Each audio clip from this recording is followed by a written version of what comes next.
We did it, man. We love you. They're so proud of you, Tyler. Well done. Well done indeed. Talk about grit. That was the moment our next guest pulled off a historic feat. Tyler Andrews now holds the record for the fastest ascent of Mount Everest from base camp using supplemental oxygen. Now, it was Tyler's 7th attempt accomplishing the climb in under 10 hours. Mount Everest sits on the border between Nepal and Tibet with an elevation of, get this, over 29,000 feet. It is considered the highest point on Earth. And here we're going to show you is what joy, maybe a little relief looks like when you are on the top of the world. Tyler, good morning and congratulations. Thank you so much. I'm so happy to be here. So we said just under 10 hours. I think it was 9 hours, 55 minutes, 43 seconds. Is that right? That sounds right, yep. When you reach the top and you know you've just broken a 23-year record, what did it feel like? What did you do while you were up there? Well, there's definitely a sense of relief, but there's also the realization that you're actually only halfway there at that point because you got to get back down the mountain safely. So, that's a good point. Yeah, I kind of gave myself those 15 or 20 minutes on the summit to just enjoy that accomplishment and that moment of being in a place that I may never be again and actually be able to talk to my base camp crew, my partner, even my family all the way back home. What I love about your story, Tyler, is that you tried 6 times. 6 times you couldn't do it. Yep. And then there's lucky 7. Yep. What was the difference between the first 6 times that you tried and that 7th time where you actually broke the record? Well, there's a little bit of luck involved because Everest is such a complicated project. There's so many things outside of your control on a mountain that big, but also my preparation was the best it's ever been. I have a very data-centered mind. I was an engineer by education, and I worked with a lab called Human Powered Health in Massachusetts that helped me really dial in my training better than ever. I was much stronger, way fitter than I'd ever been, and I think part of it is the fitness, and then part of it is just the mountain said yes. What about, like, the fuel for your body to get through something this grueling? Are you snacking? Oh, yeah.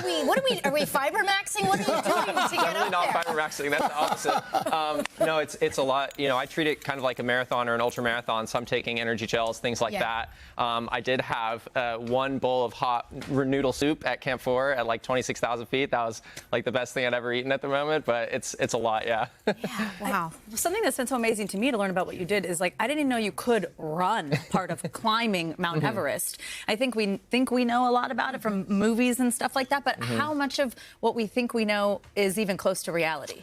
I think that what I'm doing versus maybe a more traditional climber who goes to hike the mountain is pretty different. Yeah, so there actually is some running involved. It's very slow, embarrassingly slow for my track and field friends, but there is some running and it's a lot of fast hiking, and honestly, it's a lot of just not stopping. You know, most people, it takes about a week to climb the mountain up and down, and they're spending 4, 5, 6 nights at different camps. And for me, I'm pretty much going nonstop the whole time, other than a couple very quick gear changes. Well, you couldn't have done this by yourself. And you are joined today by, come on in, the family is here, your partner, Anna, your parents. I love this. Valerie and Tim, and Quackers.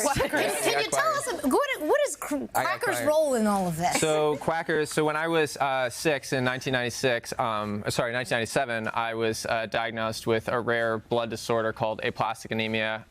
They thought it was childhood leukemia, which actually would have been the better diagnosis. It turns out it's a pretty serious condition.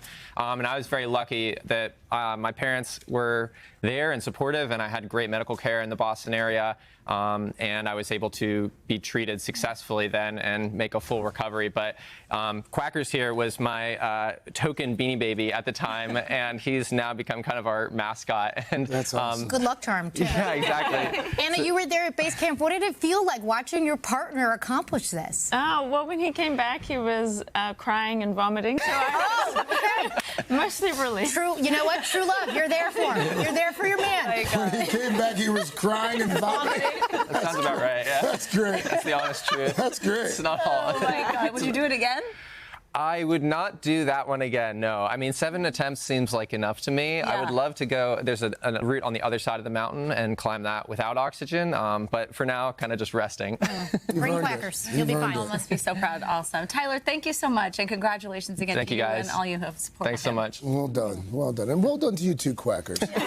Hey, thanks for watching. And don't forget, you can catch the Today Show every morning on NBC or take Today when you're on the go. Just follow the Today podcast on Apple Podcasts, Spotify, or wherever you listen.